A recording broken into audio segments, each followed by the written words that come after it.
நடிகர் சூர்யா அகரனூர் ஃபவுண்டேஷன் 10,000 மாணவர்களை படிக்க வைக்கிறார். ஐயா நீங்க என்னையா பண்றீங்க?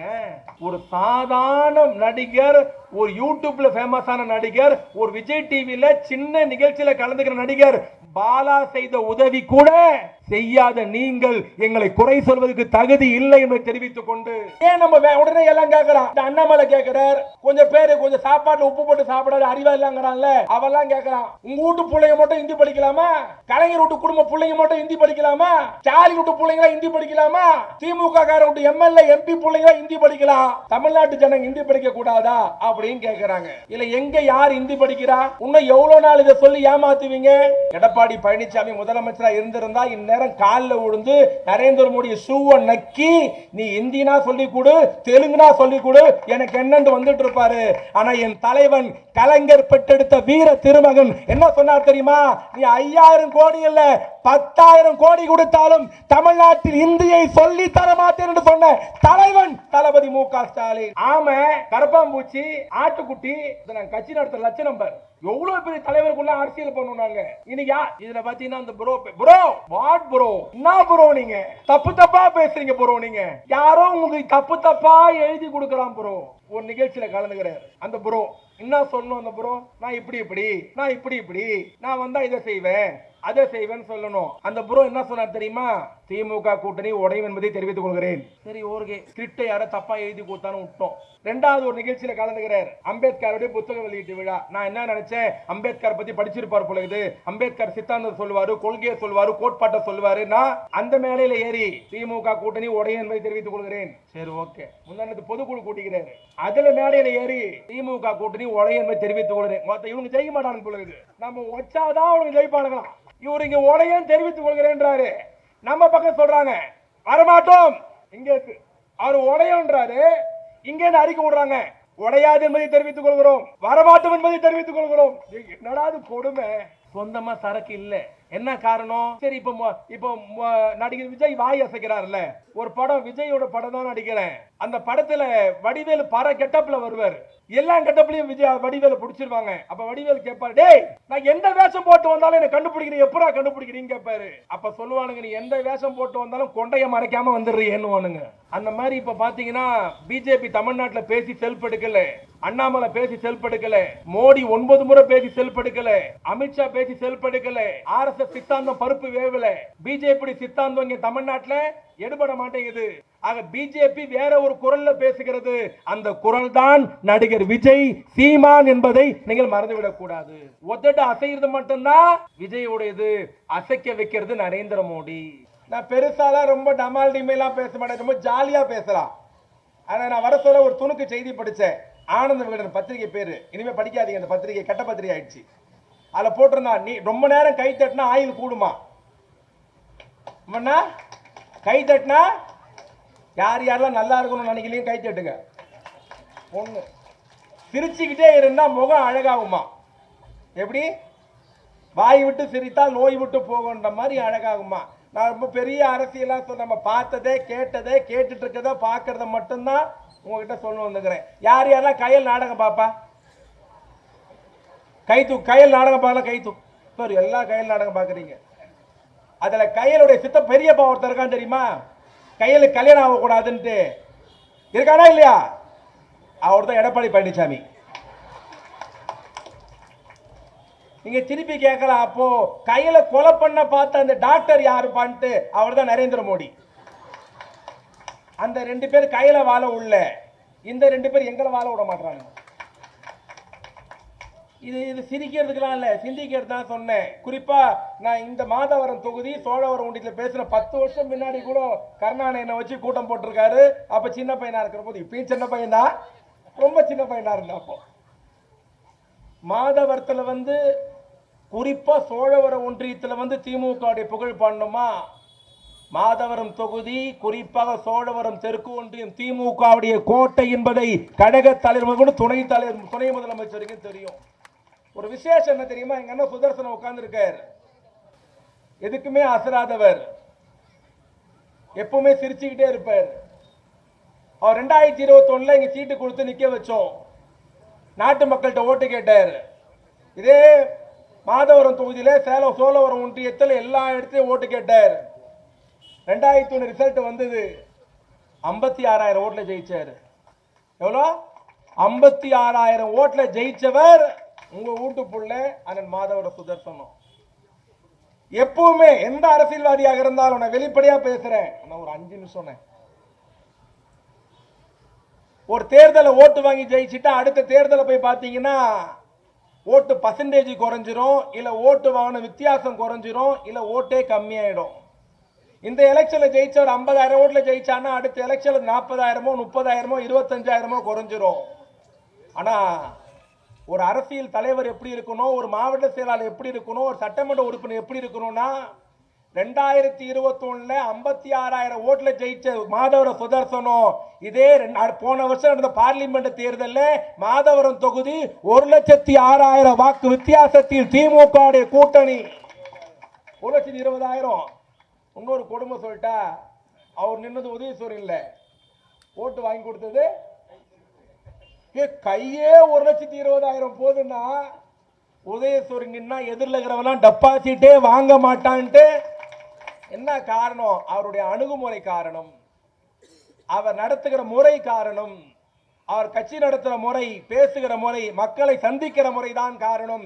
ஆகவேதான் மாதவர சுதர்சனம் மாதவரம் தொகுதியில் கிங்மேக்கராக வலம் வந்து கொண்டிருக்கிறார். யாராலும் வீழ்த்த முடியாத மாவட்ட செயலராக, சட்டமன்ற உறுப்பினராக அந்த மாதவர சுதர்சனம் இருக்கிறார். இது நம்முடைய தலைவருடைய பிறந்த வரவல்ல அந்த அண்ணாமலைன்னு ஒருத்தர் பேசுறதை கேட்டையா? இது தலைவருடைய பிறந்த நாள் விழா கூட்டம். அவருடைய பெருமையெல்லாம் சொல்லணும். இன்னைக்கு பாத்தீங்கன்னா தலைவருக்கு 72வது பிறந்த நாள் விழா. இந்தியாவில் எத்தனையோ முதலமைச்சர் இருக்கலாம், எத்தனையோ முதலமைச்சர் 2 முறை 3 முறை 4 முறை 5 முறை ஜெயிச்ச முதலமைச்சர்லாம் உண்டு, தேசிய கட்சியின் முதலமைச்சர்லாம் உண்டு, மாநில கட்சியின் முதலமைச்சர்லாம் உண்டு. எத்தனை முதலமைச்சர் இருந்தாலும் ஒன்றியத்துடைய பிரதமர் நரேந்திர மோடி எந்த பாசிச சட்டத்தை கொண்டு வந்தாலும் அந்த சட்டத்தை ஆண்மை தன்மையோடு இருக்கிற இந்தியாவின் ஒரே முதலமைச்சர் தமிழ்நாட்டு முதலமைச்சர் அண்ணன் தளபதி மாத்திரம்தான். பார்க்கிறோம் இன்னைக்கு தமிழ்நாட்டில் ஹார்ட் சப்ஜெக்ட் என்ன?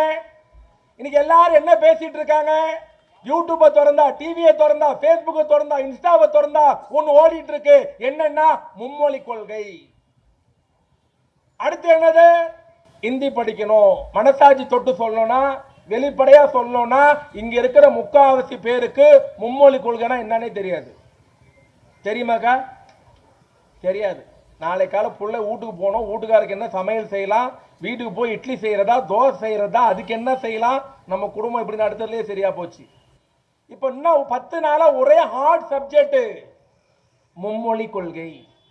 இதை திமுக வேணான்னு சொல்லுது. பிஜேபியும் அதிமுக விட்டுருங்க, பிஜேபி வேணும்னு சொல்லுது. என்ன மும்மொழி கொள்கைனா என்ன? நம்ம தமிழ்நாட்டில் இருக்கிற எல்லா பள்ளிக்கூடத்திலும் என்ன சொல்லி கொடுக்கிறோம்? தமிழ் சொல்லி தரோம், ஆங்கிலம் சொல்லி கொடுக்கிறோம். ஆனா டெல்லியில் இருக்கிற மோடி என்ன சொல்றாரு? இப்போ தமிழ் சொல்லி கொடுக்குறீங்களா? ஆமாங்கய்யா. ஆங்கிலம் சொல்லி தரீங்களா? ஆமாங்கய்யா. கூட சேர்த்து இந்தியும் சொல்லி கொடுங்க. யார் சொல்றது? ஒன்றிய அமைச்சர் சொல்லுகிறார், ஒன்றிய பிரதமர் சொல்லுகிறார், நான் இந்தி வேண்டாம். யாருக்கு தேவைப்படுதோ, யார் விருப்பப்படுறாங்களோ, யார் படிக்கணும்னு நினைக்கிறாங்களோ, யாருக்கு இந்தியாவில் புண்ணியமோ, யாருக்கு இந்தியாவில் சம்பாதிக்கிறானோ, யாருக்கு இந்தியாவில் லாபமோ அவன் படிக்கட்டும், நாங்க படிக்க மாட்டோம் அப்படின்னு சொல்றோம். இல்ல இல்ல, நீ இந்தி படிச்சாதான் நான் தமிழ்நாட்டுக்கு பணம் கொடுப்பேன் மோடி சொன்ன உடனே என் தலைவன் கேட்டான், உங்க அப்பா விட்டு பணத்தையா கேட்டோம்? தமிழ்நாட்டு மக்களுடைய வரி பணத்தை கேட்டோம். அது என்ன இந்தி படிக்கணும்? ஏன் நம்ம உடனே எல்லாம் கேட்கிறான். இது அண்ணாமலை கேட்கிறார். கொஞ்சம் பேரு கொஞ்சம் சாப்பாட்டுல உப்பு போட்டு சாப்பிடாத அறிவா இல்லங்கிறான்ல, அவெல்லாம் கேட்கறான். உங்க வீட்டு பிள்ளைங்க மட்டும் இந்தி படிக்கலாமா? கலைஞர் வீட்டு குடும்ப பிள்ளைங்க மட்டும் இந்தி படிக்கலாமா? ஸ்டாலின் வீட்டு பிள்ளைங்களா இந்தி படிக்கலாமா? திமுக கார வீட்டு எம்எல்ஏ எம்பி பிள்ளைங்களா இந்தி படிக்கலாம், தமிழ்நாட்டு ஜனங்க இந்தி படிக்க கூடாதா அப்படின்னு கேட்கிறாங்க. இல்ல எங்க யார் இந்தி படிக்கிறா? இன்னும் எவ்வளவு நாள் இதை சொல்லி ஏமாத்துவீங்க? இங்க இருக்கிற தெரிஞ்சு ஒரு 30% பேருடைய குழந்தைங்க கான்வென்ட் ஸ்கூல்ல படிக்கிறாங்களா இல்லையா? தனியார் பள்ளிக்கூடத்தில் படிக்கிறீங்கல்ல, நம்ம வீட்டு குழந்தைங்க படிக்குது. அங்க இந்தியும் தமிழும் சொல்லித்தரா, இங்கிலீஷும் சொல்லித்தரா. 3வது நம்மளை கேட்பான், 3வது லாங்குவேஜா என்ன படிக்கிறீங்க கேட்கறானா இல்லையா? எங்க இதுல கேட்கிறா? தனியார் பள்ளிக்கூடத்தில். விருப்பப்பட்ட என்ன எடுக்கிறான்? சமஸ்கிருதம் எடுக்கிறான்.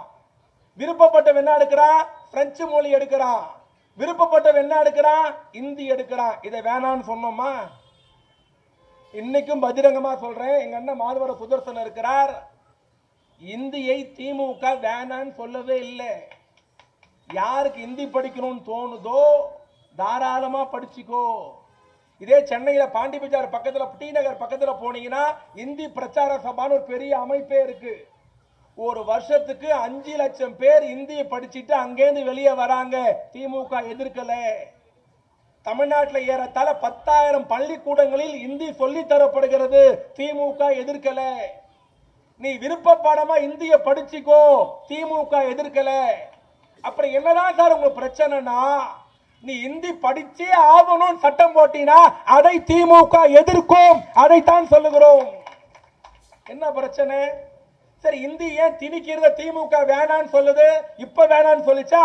1938 இந்தி எதிர்ப்பு, இந்தி திணிப்பு வந்தது. போராட்டம். தாளமுத்தும் நடராஜனும் சிறைச்சாலையில் மாண்டு போனார்கள். 1965 லால் பகதூர் சாஸ்திரி பிரதமர் இந்திய படிச்சே ஆகணும்ட்டு திணிச்சார். மிகப்பெரிய போராட்டம். 11 பேர் தீக்குளிச்சு செத்தான். 110 பேர் துப்பாக்கி குண்டுக்கு மார்பு காட்டி செத்தான். மிகப்பெரிய போராட்டம். ஏன் இந்தி வேணான்றோம்? ஏன் திணிக்க வேணான்றோம்? ஒரு சின்ன உதாரணம் மட்டும் சொல்றேன். 2019 நாடாளுமன்றத்துறை தேர்தல், திமுக 39 இடம் தமிழ்நாடு ஜெயிச்சிருச்சு. ஜெயிச்ச எம்பில பார்லிமெண்ட்டுக்கு போறாங்க. நல்லா கவனிக்கணும். ஜெயிச்ச எம்பில பார்லிமெண்ட்டுக்கு போறாங்க. எல்லாம் உட்கார்ந்து இருந்தாங்க. எல்லாம் பதவி ஏத்துக்கிட்டாங்க. சபாநாயகர்கிட்ட போய், தமிழ்நாடு டைம் வந்தது. சபாநாயகர் கூப்பிட்டாரு. இங்கேருந்து போன ஒவ்வொரு எம்பியும் போய் எப்படி பதவி ஏத்துக்கிறாங்கன்னா தமிழ்ல பதவி ஏத்துக்கிட்டாங்க. டிவியில பார்த்திருப்பீங்க. தமிழச்சி தங்கபாண்டியான நான், சசிகாந்த் ஆகிய நான், ஜெயக்குமார் ஆகிய நான், தயாநிதி மாறன் ஆகிய நான், TR பாலு ஆகிய நான், கலாநிதி வீராசாமி ஆகிய நான் பதவி ஏத்துக்கிட்டு பெரியார் வாழ்க, கலைஞர் வாழ்க, தளபதி வாழ்க அப்படின்னு சொல்லிட்டு போயிட்டாங்க. நான் ஸ்டாப்பா 40 எம்பியும் வந்தாங்க. தமிழ்ல பொறுப்பேற்றாங்க, போயிட்டாங்க. இத பீகார்ல இருக்கிற ஒரு எம்பி பார்த்துட்டு இருக்காரு உட்கார்ந்து. 40 எம்பி தமிழ்ல பொறுப்பேற்றுக்கிட்டு அண்ணா வாழ்க, கலைஞர் வாழ்க, தளபதி வாழ்க, அம்பேத்கர் வாழ்க, ராகுல் காந்தி வாழ்க, சோனியா காந்தி வாழ்கன்ட்டு முடிச்சிட்டாங்க. பீகாருக்கு டைம் வந்தது. அந்த பீகார் எம்பியை கூப்பிட்டாங்க. இந்த பீகார் எம்பி ரொம்ப தெம்பா எழுந்து போய் சபாநாயகர் முன்னாடி போய் நின்றுக்கிட்டு, அவனுக்கு என்ன காண்டுன்னா, தமிழ்நாடு இந்தியாவில் ஏதோ ஒரு மூலையில் இருக்கு, ஏதோ ஒரு கார்னர்ல இருக்கு. ஆனா அங்கேருந்து வந்திருக்கிற 39 பேர் தமிழ்லயே பொறுப்பேற்றுக்கிட்டான். அப்ப நான் ஏன் மொழி மட்டும் சாதாரண மொழியா, கேவலமான மொழியா? நான் ஏன் தாய்மொழி விட்டு கொடுப்பேனான்ட்டு அவனுக்கு தாய்மொழி மேல பாச வந்து சபாநாயகர் கிட்ட போயிட்டு பதவி ஏத்துக்கிட்டாரு. அவர் எந்த ஸ்டேட் எம்பினா பீகார் மாநிலத்தோட எம்பி. பீகார் மாநிலத்தின் சொந்த மொழி எதுனா, தாய்மொழி எதுன்னு கேட்டீங்கன்னா போஜ்புரி, ஹிந்தி கிடையாது. பீகார் மாநிலத்தின் சொந்த மொழி தாய்மொழி போஜ்புரி. அவருக்கு ஒரு புலங்காகித அடைஞ்சு உணர்ச்சி வசப்பட்டு சபாநாயகர் முன்னாடி போய் போஜ்புரியில பேச ஆரம்பிக்கிறார். முதல் 2 வரி யாருக்கும் புரியல. 2வது வரி சபாநாயகர் நிறுத்து, எந்த மொழியில பேசுறேன்னு கேட்டுக்கிறான். நான் என்னுடைய தாய்மொழி பீகாரி மொழி, பீகார் மாநிலத்தின் மண்ணின் மொழி போஜ்புரியில பேசுறேன் அப்படின்னு இவர் திருப்பி சொல்றாரு. சபாநாயகர் சொன்னாரு, ஒன்னு ஆங்கிலத்தில் படி, இல்ல இங்கிலீஷ்ல படி, இது இந்தியில படி. ஒன்னு ஆங்கிலத்தில் படி, இல்ல இந்தியில படி. போஜ்புரியில படிக்க கூடாது அப்படின்னு ஒன்னு இருந்தால் டென்ஷன் ஆகி, தமிழ்நாட்டில் 40 பேர் தமிழ்ல பேசினா அப்ப வாய் முன்னு சும்மா இருந்த, ஏன் தாய்மொழியில பேசினா மட்டும் வாயை திறந்து கேட்கிற அப்படி இவன் கத்தனா. அதுக்கு சபாநாயகர் திருப்பி சொன்னாரு, அவங்க பேசின தமிழ் இந்திய அரசியல் சட்டத்தின் 9வது அட்டவணையிலே சேர்க்கப்பட்டிருக்கிறது. ஆகவே தமிழ்ல பேசுறா, ஏத்துக்கிட்டே. உன்னுடைய தாய்மொழி போஜ்புரி இந்திய அரசியல் சட்டத்தின் 9வது அட்டவணையில இல்ல, நீ பேசக்கூடாதுன்ட்டு அப்படி சொன்னவன கதறி எழுந்து கண்ணை தொடச்சிக்கிட்டே சொல்றான், என்ன பண்றது, என் பீகார்ல கலைஞர் கருணாநிதினு ஒரு தலைவர் பிறக்கல, ஆகவே என் மொழி காணாமல் போய்விட்டதுன்னா. பீகார் மாநிலத்தின் சொந்த மொழி போஜ்புரி இல்ல. அங்க இப்ப இந்தி பேசப்படுகிறது. ராஜஸ்தான் மாநிலத்தின் சொந்த மொழி ராஜஸ்தானி. சேட்டுக்கல்ல நகை அடமானம் வைப்போம்ல, அப்ப கேட்டுப்பாரு ராஜஸ்தானி. அங்க ராஜஸ்தானி இல்ல, இந்தி தான் ஃபுல்லா. மகாராஷ்டிரா மாநிலம் பாம்பே மும்பை சொல்றோம்ல, அந்த மாநிலத்தின் சொந்த மொழி மராட்டிய மொழி. அழிந்து கொண்டிருக்கிறது, இந்தி தான் ஆதிக்கம் செலுத்துகிறது. நேற்றைய முன்தினம் கழக தலைவர் உடன்பிறப்பு எழுதிய கடிதத்தில் சொன்னார், இந்தி இந்த 50 ஆண்டு காலத்தில் 18 மொழிகளை அழித்திருக்கிறது. எவ்வளவு மொழிய? 18 மொழியை அழிச்சிருக்கு. அந்த இந்தி தான் இப்ப தமிழ்நாட்டில் எட்டி பார்க்க துடிக்குது. தமிழ்நாட்டில் வந்தா இதை ஏன் சொல்றான், என்னடா இந்தி படிச்சா வேலை கிடைக்கும், இதுதான் என்னால் தாங்கிக்கவே முடியல. இந்தி படிச்சா வேலை கிடைக்குமா? இந்தி படிச்சா வேலை கிடைச்சா அவன் ஏன்டா யூபியில வந்து இங்க பானிபூரி விற்கிறான்? இந்தி படிச்சா வேலை கிடைக்கணும், ஏன்டா பீகாரியும் ராஜஸ்தானியும் தமிழ்நாட்டுக்கு வரான்? ஒரு நல்ல ஞாபகம் வச்சுக்கோ, இந்தி படிச்சவெல்லாம் தமிழ்நாட்டுக்கு வேலைக்கு வந்துக்கிறான். வந்திருக்கானா இல்லையா? தப்பா சொல்ல சகோதரன், உழைப்பாளி. இன்னொரு சொல்லட்டுமா, அவங்கள மாதிரிலாம் யாரும் உழைக்க முடியாது, உழைக்கிறது இல்லை. இந்தி படிச்சவெல்லாம் தமிழ்நாட்டுக்கு வேலைக்கு வந்துக்கிறான். ஒருவேளை நம்ம இந்தி படிச்ச நம்ம எங்க வேலைக்கு போறது? எங்க போறது? ஏன் இதுல வேற பிஜேபி காரன் சொல்றாயா, மோடி தான் தமிழை காப்பாத்தினாருன்னா நான் மயக்கடிச்சு கீழே உண்டேன். மோடி அப்புறம் தமிழை காப்பாத்தினாருன்ட்டு கேட்டா, மோடி தான் தமிழை வளர்க்கிறாராம், மோடி தான் தமிழை காப்பாத்துறாராம். மோடி மாதிரி தமிழை காப்பாத்த ஆளே இல்லையா? இது இன்னொரு கொடுமை தெரியுமா? பார்லிமெண்ட் எலெக்ஷன் சொன்னோம் ஞாபகம் வந்தது. இப்ப எலெக்ஷன் நடந்தது, நம்ம 40 இடத்துல ஜெயிச்சோம். மோடி 10 வருஷம் பிரதமர் முடிச்சிட்டு எலெக்ஷன்ல நிக்கிறாரு. தமிழ்நாட்டில் எப்படியாவது ஒரு சீட்லயாவது மோடி ஜெயிச்சாகணும்ட்டு இங்க இருக்கிற அண்ணாமலை, தமிழிசை சவுந்தரராஜன், எச் ராஜா, பொன் ராதாகிருஷ்ணன், லொட்டு லொசுக்கெல்லாம் என்னன்னோ வேலை பண்ணாங்க. மோடி கிட்ட போய் உளவுத்துறை அறிக்கை கொடுத்துதான் எப்படியா இருக்கு தமிழ்நாடுன்ட்டு. ஐயா, இந்த நிமிஷம் வரைக்கும் செல்ஃப் எடுக்கலன்னு உடனே மோடி என்ன பண்ணார் தெரியுமா? தமிழ்நாட்டுக்கு 9 முறை பிரச்சாரத்துக்கு வந்தார். எத்தனை முறை? சத்தமா சொல்லுங்க. 9 முறை வந்தார். 9 முறை வந்து போயிட்ட பிறகு திருப்பி உளவுத்துறையை கூப்பிட்டு கேட்கிறார், என்னையா 9 முறை தமிழ்நாட்டில் மீட்டிங் பேசிக்கிறேன், இப்ப எப்படி ஆகுதுன்ட்டு. அப்படியேதான் ஆகுதுன்னுறான். இன்னும் டென்ஷன் ஆயிட்டாராம். நான் வரேன்னு சொல்லியா ரோட் ஷோ ஏற்பாடு பண்ணியானுங்கிறாங்க. ரோட் ஷோனா என்னன்னா, இப்ப நம்ம ஊர்வலமா போவோம்ல திறந்த ஜீப்ல, அந்த மாதிரி ரோட் ஷோ. உடனே ஒரு நாள் டேட் கொடுக்குறாரு. மோடி டெல்லியில இருந்து சென்னைக்கு வந்துட்டாரு. ரோட் ஷோ எங்கடானா, டி நகர் பஸ் ஸ்டாண்ட் பனங்கல் பார்க்ல இருந்து அண்ணா அறிவாலயம் வரைக்கும் ஒரே ரோடு. 3 மணிக்கு மோடி இறங்கிட்டாரு, 5 மணிக்கு ரோட் ஷோ எல்லாம் ஏற்பாடு பண்ணிட்டாங்க. அந்த பிரச்சார ஜீப் வந்துருச்சு. எதிரில் பார்த்தா கூட்டத்தை காணும். டென்ஷன் ஆயிட்டார் அண்ணாமலைலாம். தமிழிசை ஒன்றையும் புரியல, என்ன பண்றது, கூட்டம் சேரல. ஒன்று நம்ம ஜனத்துக்கெல்லாம், நம்ம வீட்டு பிள்ளைங்களுக்கெல்லாம் காசு ஆளுக்கு 1000 ரூபாய் கொடுத்து அப்படியே நிக்க வச்சுட்டாங்க. பிரச்சார ஜீப் நல்லா கவனி, யூடியூப் காரை எடுத்துனுக்கிறாங்க. பிரச்சார ஜீப் வந்து நின்னுது. கரெக்டா 5:10 மோடி வந்தார். ஜீப்ல ஏறாரு. ரோட் ஷோனா இதே மோடி பாத்தீங்கன்னா டெல்லியில, ராஜஸ்தான்ல, பீகார்ல, ஜார்க்கண்ட்ல, உத்தரப்பிரதேச ரோட் ஷோ பண்ணுவாரு. 2 பக்கம் கூட்டம் இருக்கும், செம்ம கூட்டம் இருக்கும். அங்க இருக்கிற மாட்டு முத்திரம் குடிக்கிறோம் தானே, செம்ம கூட்டம் இருக்கும். செம்ம கூட்டில் போவாரு. இவர் வேறு ஏறினோடனே ரோட் ஷோ டெல்லியில ஒரு கோஷம் போடுவாங்க. எங்க வடநாட்டுல கோஷம் போட்டாங்க. இந்த எலெக்ஷனுக்கு என்ன கோஷம்னா, மோடி ஏறி வண்டியில நின்ன உடனே இப்படி கை காட்டுவாரு. அப்ப கார்ல, அந்த பிரச்சார கார்ல இருக்கிற ஒருத்தன் கோஷம் போடுவான், ஆப்கி பார் அப்படின்னுவான். அது எதிரில் இருக்கிறவங்க என்ன சொல்லுவானா, 400 பார் 400 பாருன்னுவான். இது டெல்லியில, ராஜஸ்தான்ல, யூபியில, ஜார்க்கண்ட்ல. இங்க வந்தாரு, ஜீப்ல ஏறி நின்னாரு. ஜீப் கிளம்பிச்சு, இப்படி கையாட்டினாரு. அந்த ஜீப்புக்குள்ள கோஷம் போட்டான், ஆப்கி பார் அப்படின்னா. ஒருத்த எதிரில் ஒரு நம்ம வீட்டு பிள்ளைங்க எல்லாம் தெரியும், இவன் ஆப்கி பாருன்னா, அவன் choco bar choco bar choco bar. ஒருத்த டென்ஷன் ஆயிட்டான், சாக்கோ பாரா 400 பாருன்னு சொல்லணும். என்ன சொல்லணும்? 400 பாருன்னு. இவன் எதை கண்டா அதெல்லாம், இவன் சாக்கோ பாருன்ட்டான். அந்த மூஞ்சி கிஞ்சலாம் மாறி டென்ஷன்.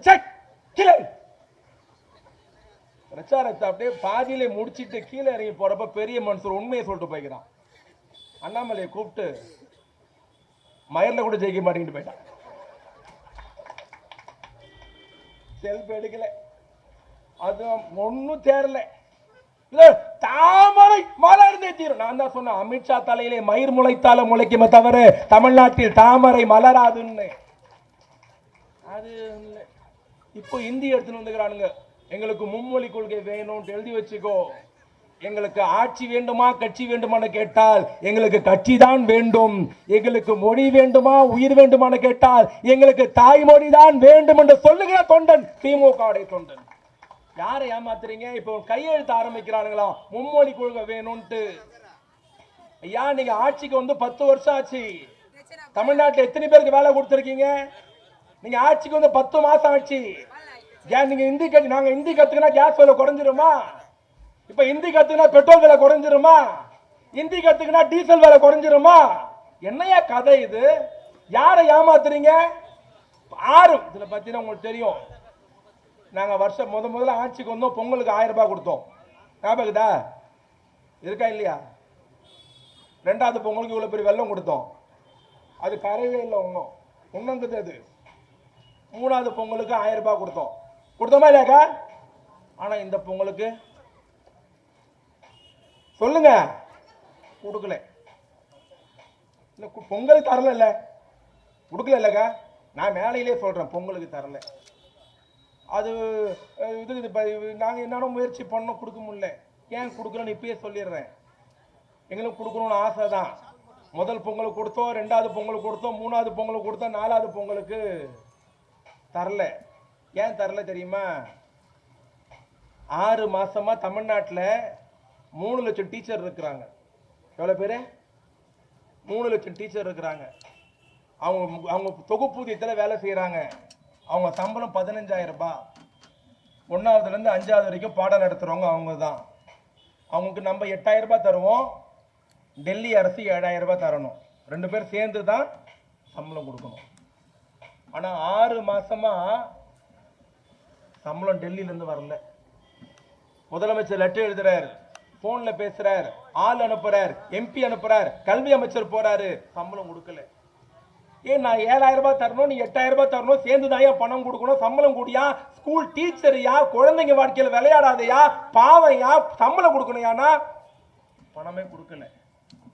ஏன்டா சம்பளம் கொடுக்க மாட்டேன்னா, நீ ஹிந்தி சொல்லி கொடுத்தாதான் நான் சம்பளம் கொடுப்பேன். யார் சொல்றது? ஒரு படத்துல பயில்வான் ரங்கநாதன் சொல்லுவார், எல்லாம் மேலகரம் பார்த்து பண்ணிட்டு. ஞாபகதா? அது மாதிரி டெல்லியில் இருக்கிற மோடி சொல்றாரு, 6 மாசமா சம்பளம் கொடுக்கற, ஏன்டா கொடுக்கலன்னு கேட்டா, நீ ஹிந்தி சொல்லி கொடுத்தாதான் நான் சம்பளம் கொடுப்பேன்ட்டு. எடப்பாடி பழனிசாமி முதலமைச்சரா இருந்திருந்தா இந்நேரம் காலில் விழுந்து நரேந்திர மோடி ஷூவை நக்கி, நீ ஹிந்தினா சொல்லி கொடு, தெலுங்குனா சொல்லி கொடு, எனக்கு என்னன்னு வந்துட்டு இருப்பாரு. ஆனா என் தலைவன் கலைஞர் பெற்றெடுத்த வீர திருமகன் என்ன சொன்னார் தெரியுமா? நீ 5,000 கோடி இல்ல 10,000 கோடி கொடுத்தாலும் தமிழ்நாட்டில் இந்தியை சொல்லி தர மாட்டேன் என்று சொன்ன தலைவன் தளபதி மு.க. ஸ்டாலின். அவன் கொடுக்க வேண்டிய சம்பளத்தை நம்ம போட்டு கொடுத்துன்னு இருக்கிறோம். எப்படி? அவன் கொடுக்க வேண்டிய சம்பளத்தை அந்த 8,000த்தையும் நம்ம போட்டு இப்போ ஸ்கூல் டீச்சருக்கு சம்பளம் கொடுத்துன்னு இருக்கிறோம். அதனால தான் பொங்கலுக்கு 1000 ரூபாய் தர முடியல. கரெக்ட் தானே? வேற வழி இல்லை. இன்னைக்கு சம்பளம் அவர் கொடுக்கணும், அவர் கொடுக்க மாட்டேன்றார், கொடுக்க மறுத்துட்டார். ஆனா இன்னைக்கு நம்முடைய முதலமைச்சர், நீ பணம் தந்தாலும் தரவில்லை என்று சொன்னாலும் எனக்கு நிர்வாகம் நடத்த தெரியும்டான்ட்டு பல்வேறு பிரச்சனைக்கு மத்தியில் மத்திய அரசு புறக்கணிக்கிறது, வஞ்சிக்கிறது, ஓரம் கட்டுகிறது, மாற்றாந்தாய் மனப்பான்மையோடு இருக்கிறது. இருந்தாலும் தமிழ்நாட்டில் சிறப்போடு ஆட்சி நடத்துகிற முதலமைச்சர் நம்முடைய முதலமைச்சர் அண்ணன் தளபதி அவர்கள். இங்க இவ்வளவு பிரச்சனை நடக்குது. ஒரு பக்கம் வாத்தியார் சம்பளம் தர மாட்டாங்க, ஒரு பக்கம் மும்மொழி கொள்கை, ஒரு பக்கம் இந்தி திணிப்பு, ஒரு பக்கம் தமிழ்நாட்டை மோடி வஞ்சினுகிறாரு. இவ்வளவு பிரச்சனை நடந்துருக்குது. நாட்டாம படத்துல ஒருத்தர் மிச்சர் தூண் இருப்பான் தெரியுமா? கவுண்டர் மணி பொண்ணு பார்க்கிற போது அந்த மாதிரி எடப்பாடி பழனிசாமி மிச்சர் தூண்டுங்கிறார். அதுல வரை இன்னைக்கு அறிக்கை விட்டுக்கிறார், 2026 அதிமுக ஆட்சியை பிடிக்கும். எங்க இருந்து பிடிக்கிறது? எங்க இருந்து பிடிக்கிறது? யார் யாரெல்லாம் கரகடக்கார படம் பார்த்தீங்க?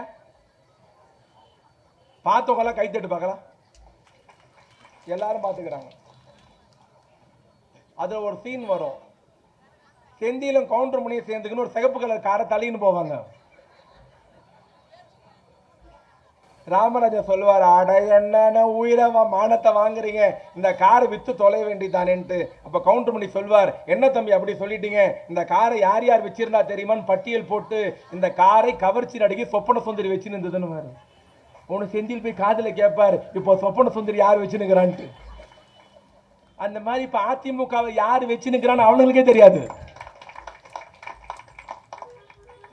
ஒரு இலை சசிகலா கிட்டக்குது, ஒரு இலை ஓபிஎஸ் கிட்டக்குது, எடப்பாடி காம மட்டும் புடிச்சு நிக்கிறாரு. எப்படி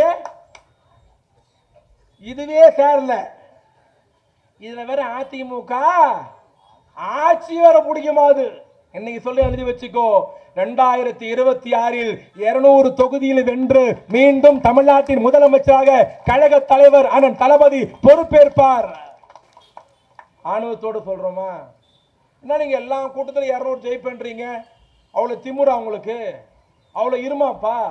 அவ்வளவு ஆணவமா? சத்தியமா இல்ல.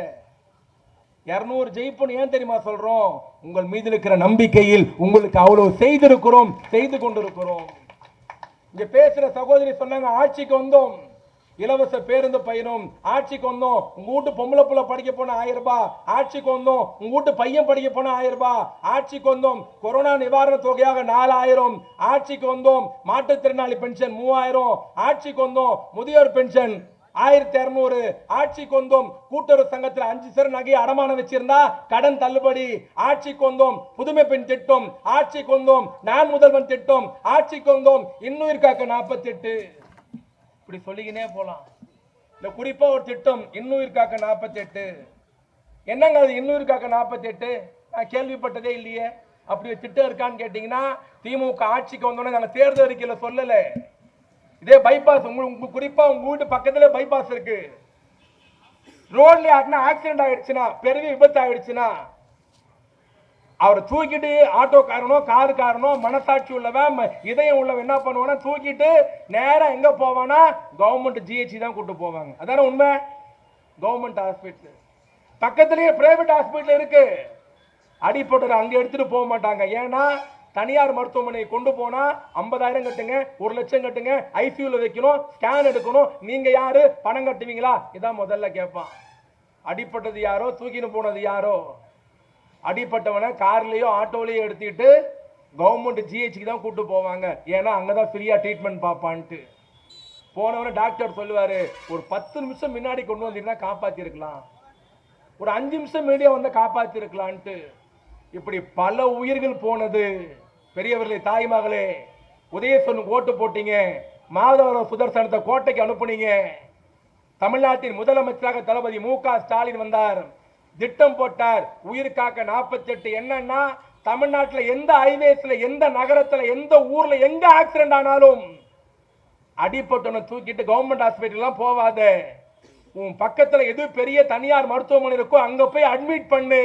முதல் 2 நாள் செலவை இந்த ஸ்டாலின் தருவேன் என்று சொன்ன முதலமைச்சர், தமிழ்நாட்டு முதலமைச்சர் உயிர் காக்க 48. எடப்பாடி அறிக்கை விடுறார், ஸ்டாலின் தான் வந்த வராரு, விடியல் தான் தராரு பாட்டு போட்டாங்களே, வந்தாரே விடியல் தந்தாரா? சொன்ன வாக்குறுதி ஸ்டாலின் நிறைவேற்றினாரா? கேட்கிறது யார்? எடப்பாடி பழனிசாமி. வெக்கமா இல்லையா? திமுக பார்த்து கேள்வி எடுப்ப எடப்பாடிக்கு யோகிதா இருக்கிறதா? தமிழ்நாட்டு முதலமைச்சர் தளபதியை பார்த்து கேள்வி எழுப்ப தகுதி எடப்பாடி பழனிசாமிக்கு இருக்கா? ஆட்சிக்கு வந்தோம், இதே மாதவர ரவுண்டானால தளபதி பேசினார் 2021 மார்ச் திங்களில். மாதவர சுதர்சனத்துக்கு உதயசூரன் ஓட்டு போடுங்க. நான் 502 வாக்குறுதி தந்திருக்கிறேன். நான் கோட்டைக்கு போனால் இந்த 502 வாக்குறுதியை இந்த ஸ்டாலின் நிறைவேற்றுவேன் முதலமைச்சர் சொன்னார். கழக தலைவர் 2021 மார்ச் திங்கள்ல சொன்னார். சுதர்சனுக்கு ஓட்டு போட்டீங்க. 2021 மே 7ஆம் தேதி முத்துவேல் கருணாநிதி ஸ்டாலின் பொறுப்பேற்றுக்கிட்டார். நாங்க ஆட்சிக்கு வந்து இந்த மே மாசம் வந்தா 4 வருஷம் முடிய போகுது. இன்னும் 1 வருஷம் பாக்கி இருக்கிறது. பெரியவர்களை தாய்மகளே, பெருமையோடு சொல்லுகிறோம், நெஞ்சை நிமிர்த்தி சொல்லுகிறோம், கெத்தாக சொல்லுகிறோம். ஆட்சிக்கு வந்த 4 ஆண்டில் 502 வாக்குறுதியில் 480 வாக்குறுதி நிறைவேற்றிய இந்தியாவின் ஒரே முதலமைச்சர் தமிழ்நாட்டு முதலமைச்சர். சொன்னதையெல்லாம் செய்த தளபதி எங்கே? சொல்லாததையும் செய்த தமிழ்நாட்டு முதலமைச்சர் எங்கே? 10 வருஷம் கோட்டையில் அதிமுக ஆட்சி இருந்தது, மயிரை போடுங்கிறீங்களா? தமிழ புதுசா அந்த நடிகர் சொல்ல தாங்க முடியலையா? இந்த மூணு ஒரு நானும் அவரை திட்டதில்லை, ஏன்னா நானும் அவருடைய ரசிகராக இருந்துக்கிறேன். காதலுக்கு மரியாதை நான் லவ் பண்றப்போ அந்த படம் அது பூவே உனக்காக சினிமாவில் டான்ஸ் ஆடினப்போ டைலாக் பேசுறப்போ அவர் ரொம்ப நல்லா பிடிச்சிது. இதுல பெரிய கொடுமை என்ன தெரியுமா? இங்க எல்லாம் சீனியர், நிறைய சீனியர்லாம் உட்கார்ந்துருக்கீங்க. திமுக இப்போ வயசு 75, கழக தலைவருக்கு வயசு 72. இந்த 75 வருஷத்துல திமுக யார் யாரெல்லாம் பார்த்தது தெரியுமா? திமுக வரலாறு என்ன தெரியுமா? திமுக சந்தித்த சோதனை, துயரங்கள், சங்கடங்கள், ஜெயிலு, கொலை, துப்பாக்கி சூடு, கத்தி, ரத்தம், போராட்டம், தடியடி பார்த்த மாதிரி தமிழ்நாட்டில் எந்த கட்சி பார்த்திருக்க முடியாது. நேருக்கு கருப்பு கொடி காட்டணும், இந்திரா காந்தியை மன்னிப்பு கேட்க வச்சோம், பக்தோசலத்தை சமாளிச்சோம், காமராஜரை பார்த்தோம், எம்ஜிஆரை பார்த்தோம், மாப்போசியை பார்த்தோம், ஜீவாவை பார்த்தோம், கல்யாண சுந்தரத்தை பார்த்தோம். இவ்வளவு பேரை பார்த்து கட்சி வளர்த்தா இப்ப யாரை பார்க்கிறோம்னா அனில் குஞ்சி, ஆமை, கரப்பாம்பூச்சி, ஆட்டுக்குட்டி, கட்சி நடத்த லட்சணம் பார். எவ்வளவு பெரிய தலைவருக்குள்ள அரசியல் பண்ணுவோம் நாங்க. இன்னைக்கு இதுல பாத்தீங்கன்னா அந்த ப்ரோ வாட் ப்ரோ, என்ன ப்ரோ நீங்க தப்பு தப்பா பேசுறீங்க ப்ரோ. நீங்க யாரோ உங்களுக்கு தப்பு தப்பா எழுதி கொடுக்கறான் ப்ரோ. முதல்ல ஒரு நிகழ்ச்சியில கலந்துக்கிறார் அந்த ப்ரோ. என்ன சொல்லணும் அந்த ப்ரோ? நான் இப்படி நான் வந்தா இதை செய்வேன் அதை செய்வேன்னு சொல்லணும். அந்த ப்ரோ என்ன சொன்னார் தெரியுமா? திமுக கூட்டணி உடையும் என்பதை தெரிவித்துக் கொள்கிறேன். சரி, ஓகே, ஸ்கிரிப்டை யார தப்பா எழுதி கொடுத்தான்னு விட்டோம். ஃபர்ஸ்ட் நிகழ்ச்சியில முதல்ல மேடை ஏறினப்போ ப்ரோ என்ன பேசினாரு? திமுக கூட்டணி உடையும் என்பதை தெரிவித்துக் கொள்கிறேன். சரி, ஓகே.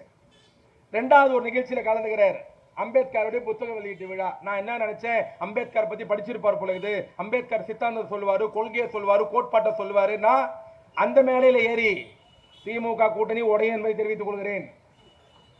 சரி, ஓகே. முன்னாடி பொதுக்குழு கூட்டிக்கிறாரு, அதுல மேடையில ஏறி திமுக கூட்டணி உடையும் என்பதை தெரிவித்துக் கொள்கிறேன். மொத்தம் இவங்க ஜெயிக்க மாட்டாங்க போல இது, நம்ம வச்சாதான் அவங்க ஜெயிப்பானுங்களாம். இவர் இங்க உடையும் தெரிவித்துக் கொள்கிறேன்றாரு, நம்ம பக்கம் சொல்றாங்க வரமாட்டோம். இங்க அவர் உடையன்றாரு, இங்க அறிக்கை விடுறாங்க உடையாது என்பதை தெரிவித்துக் கொள்கிறோம், வரமாட்டோம் என்பதை தெரிவித்துக் கொள்கிறோம். என்னடா கொடுமை. சொந்தமா சரக்கு இல்ல, என்ன காரணம்? சரி, இப்போ நடிகர் விஜய் வாய் அசைக்கிறார்ல, ஒரு படம் விஜயோட படம் தான் நடிக்கிறேன், அந்த படத்துல வடிவேலு பர கெட்டப்ல வருவார், எல்லா கெட்டப்லயும் விஜய் வடிவேலு பிடிச்சிருவாங்க. அப்ப வடிவேலு கேட்பாரு, டேய் நான் எந்த வேஷம் போட்டு வந்தாலும் என்ன கண்டுபிடிக்கிறீங்க, எப்படா கண்டுபிடிக்கிறீங்க கேட்பாரு. அப்ப சொல்லுவானுங்க, நீ எந்த வேஷம் போட்டு வந்தாலும் கொண்டைய மறைக்காம வந்துடுறீன்னு. அந்த மாதிரி இப்ப பாத்தீங்கன்னா பிஜேபி தமிழ்நாட்டில் பேசி செல்ஃப் எடுக்கல, அண்ணாமலை பேசி செல்ஃப் எடுக்கல, மோடி 9 முறை பேசி செல்ஃப் எடுக்கல, அமித்ஷா பேசி செல்ஃப் எடுக்கல, RSS சித்தாந்தம் பருப்பு வேவல, பிஜேபி சித்தாந்தம் இங்க தமிழ்நாட்டில் எடுபட மாட்டேங்குது. ஆக பிஜேபி வேற ஒரு குரல்ல பேசுகிறது, அந்த குரல் தான் நடிகர் விஜய் சீமான் என்பதை நீங்கள் மறந்துவிடக் கூடாது. உதட்ட அசைகிறது மட்டும்தான் விஜயோடையது, அசைக்க வைக்கிறது நரேந்திர மோடி. பேசுறது மட்டும்தான் விஜய், பேச வைப்பது RSS. பேசுறது மட்டும்தான் விஜய், எழுதி கொடுப்பது பாஜக. இன்னைக்கு பாஜகவுடைய எங்க தன்னை பி டீம் சொல்லிடுவாங்க, முதல்ல இவரே சொல்லிட்டாரு என்ன பி டீம் சொல்லிடுவாங்கன்ட்டு. நான் பணியோடு கேட்கல, எல்லாம் என்ன கேட்கிறானா, நடிகர் அரசியல் வரக்கூடாதா, எதுக்கு பேசக்கூடாதா, செய்யக்கூடாதா? சத்தியமா செய்யலாம். ஜனநாயக நாடு, குடியரசு நாடு, யார் வேணா கட்சி ஆரம்பிக்கலாம், யாரு வேணா வரலாம். ஆனால் உங்க விமர்சனம் எப்படி இருக்க வேண்டும்? ஆக்கப்பூர்வமா இருக்கணும். கேள்வி கேளுங்க, ரோடுக்கு வாங்க, மக்களுக்காக போராடுங்க, ஜெயிலுக்கு போங்க, மக்கள் கஷ்டம் என்னன்னு தெரிஞ்சுக்கங்க. ஆனா எதுவுமே பண்ணாம கட்சி ஆரம்பிப்பேன், ஒரு வருஷத்துல நான் முதலமைச்சர் ஆகணும்னா எப்படி ஆகுறது? தமிழ்நாட்டில் எத்தனை நடிகர் கட்சி ஆரம்பிச்சாங்க? ஐயா சிவாஜி கணேசன், அவரை விட ஒரு நடிகர் வந்துட முடியுமா? இங்க எல்லாம் அக்கா தங்கச்சி உட்கார்ந்துருக்கீங்க, பாழும் பழமும் படம், அதான பாலு பழம் தானே இது. அக்கா தங்கச்சி படம் ஒண்ணு இருக்கு, பாசமலர். சிவாஜி சாவித்திரியை சிவாஜி நடிச்சிருப்பாங்க, அண்ணன் தங்கச்சி. இப்போ பார்த்தாலும் கண்ணில் தண்ணி வந்துடும். அந்த சிவாஜியால ஒரு எம்எல்ஏ ஜெயிக்க முடியல. பாக்கியராஜ் யாருமே மறந்துருக்க முடியாது. முந்தாணி முடி படிச்சல முருங்காவையும் முருங்கீரையும் ஃபேமஸ் ஆகினவரு. எம்ஜிஆர் சொன்னார் என் வாரிசுன்னாரு. யார? பாக்கியராஜ சொன்னார் என் கலை உலக வாரிசு அப்படின்னாரு. அந்த பாக்கியராஜ் கட்சி ஆரம்பிச்சாரு, கம்பெனி செல்படுக்கல. சரத்குமார் கட்சி ஆரம்பிச்சாரு, செல்படுக்கல. டி ராஜேந்தர் கட்சி ஆரம்பிச்சாரு, செல்படுக்கல. எஸ் ராஜேந்திரன் கட்சி ஆரம்பிச்சாரு, செல்படுக்கல. நடிகர் கார்த்திக் கட்சி ஆரம்பிச்சாரு, செல்படுக்கல. இப்படி நடிகரை பத்தி சொல்லிக்கினே போலாம். எஸ் வி சேகர் நடிகர் கட்சி ஆரம்பிச்சாரு, செல்படுக்கல. இப்படி நிறைய பேர் கட்சி ஆரம்பிச்சாங்க, செல்படுக்கல. உடனே என்ன திருப்பிக்கா உங்களுக்கு என்ன தெரியும், எம்ஜிஆர் கட்சி ஆரம்பிக்கலையா, அவர் ஜெயிக்கலையான்ட்டு. எம்ஜிஆர் வேற. எம்ஜிஆர் திடீர்னு கட்சி ஆரம்பிக்கல. எம்ஜிஆர் 20 வருஷம் திமுக பொதுக்கூட்டத்தில் பேசினார், ஊர்வலம் நடத்தினார், கட்சியை வளர்த்தார். எம்ஜிஆர் கட்சியை வளர்த்தார், கட்சி எம்ஜிஆர் வளர்த்தது. 22 வருஷம் திமுக சர்வீஸ் பண்ணார், எம்எல்ஏ ஆனார், வாரிய தலைவர் ஆனார். டெல்லி மிரட்டிச்சு கட்சி ஆரம்பிச்சார். விஜய் எம்ஜிஆர் ஒண்ணா? விஜய் எம்ஜிஆர் ஒண்ணா? இல்ல இல்ல. உங்க பணத்தை பாதுகாக்க நீங்க கட்சி ஆரம்பிச்சிருக்கிறீங்க. நீங்க இவ்வளவு பேசுறீங்கல்ல. இப்போ ஒரு 3 மாசம் முன்னாடி வெள்ளம் வந்தது. 2019-20 கொரோனா வந்தது. 2015 செப்பரப்பக்க ஏரி திறந்து விட்டதால வெள்ளம் வந்தது. இந்த 3 விஷயம். இந்த 3 விஷயம் நடக்கிற போது நடிகர் விஜய் எங்க இருந்தார்? சென்னையில் எவ்வளவு கல்யாண மண்டபம் இருக்கு அவருக்கு? எத்தனை கல்யாண மண்டபத்தில் வெள்ளத்தால் பாதிக்கப்பட்ட மக்களுக்கு தங்க வச்சு சோறு போட்டார்? எத்தனை பேர் ரோடுக்கு வந்தார்? யாருக்கு ஒரு ரொட்டி துண்டு கொடுத்தார்? யாருக்கு உதவி பண்ணார்? யாருக்கு ஒரு வேளை சோறு போட்டார்? 2015 செம்பரப்பாக்கம் வெள்ளம் வெளியே வரல. 2019 கொரோனா உச்சகட்டம் 20 மாசம் உள்ள எட்டி பார்க்கல. 2021 வெள்ளம் வெளியே வரல. ஐயா நீங்க என்னையா பண்ணுவீங்க? நீங்க தமிழ்நாட்டு மக்கள் பண்ண வேணாம், நீங்க வெளியே வர வேணாம், உங்க கால் தண்ணியில பட வேணாம், சேர்ல பட வேணாம், உங்க காரை விட்டு நீங்க இறங்க வேணாம். நீ தமிழ்நாட்டு மக்கள் விடுங்க. உங்க ஃபீல்டில் இருக்கிற நடிகர்கள் எத்தனை பேர் வறுமையில சோத்து கஷ்டப்படுறாங்க? நடிகர்லாம் உங்களுக்கு தெரியும். பாலான்னு ஒரு தம்பி யூடியூப்ல பேசுவாப்ல, பாலான்னு ஒரு தம்பி. அந்த பாலான்னு ஒரு தம்பி ஒரு சின்ன நடிகர் விஜய் டிவில ஃபேமஸ் ஆய் அந்த பாலா பண்ற உதவி கூட நடிகர் விஜய் செய்யவில்லை என்பதை நீங்கள் மறந்துவிடக் கூடாது. நடிகர் சூர்யா அகரன் ஒரு ஃபவுண்டேஷன் 10,000 மாணவர்களை படிக்க வைக்கிறார். ஐயா நீங்க என்னையா பண்றீங்க? டயலாக் விடுறீங்க, திமுக திட்டுறீங்க, குறை சொல்றீங்க, ஸ்டைலா கையாட்டுறீங்க. இது சோறு போட்டுருமா? இது படிக்க வச்சிருமா? இது வாழ்க்கை கொடுக்குமா? இது சுகாதாரத்தை ஏற்படுத்தி தருமா? இது பாதுகாப்பு தருமா? இல்லையே. ஒரு சாதாரண நடிகர், ஒரு யூடியூப்ல ஃபேமஸான நடிகர், ஒரு விஜய் டிவில சின்ன நிகழ்ச்சியில கலந்துக்கிற நடிகர் பாலா செய்த உதவி கூட செய்யாத நீங்கள் எங்களை குறை சொல்வதற்கு தகுதி இல்லை என்பதை தெரிவித்துக் கொண்டு, பெரியவனை தாய் மகளே உங்களுடைய பணியோடு கேட்பது, இது தலைவருடைய பிறந்தநாள் விழா பொதுக்கூட்டம். இந்த தலைவன் வாழ்ந்தால்தான் தமிழ் பாதுகாக்கப்படும். இந்த தலைவன் வாழ்ந்தால்தான் தமிழ்நாட்டு உரிமைகள் பாதுகாக்கப்படும். இப்ப பாத்தீங்கன்னா ஒரு அபரிவிதமான ஆதரவு செல்வாக்கு தமிழ்நாட்டு முதலமைச்சருக்கு இருக்கு. பார்த்திருப்பீங்க.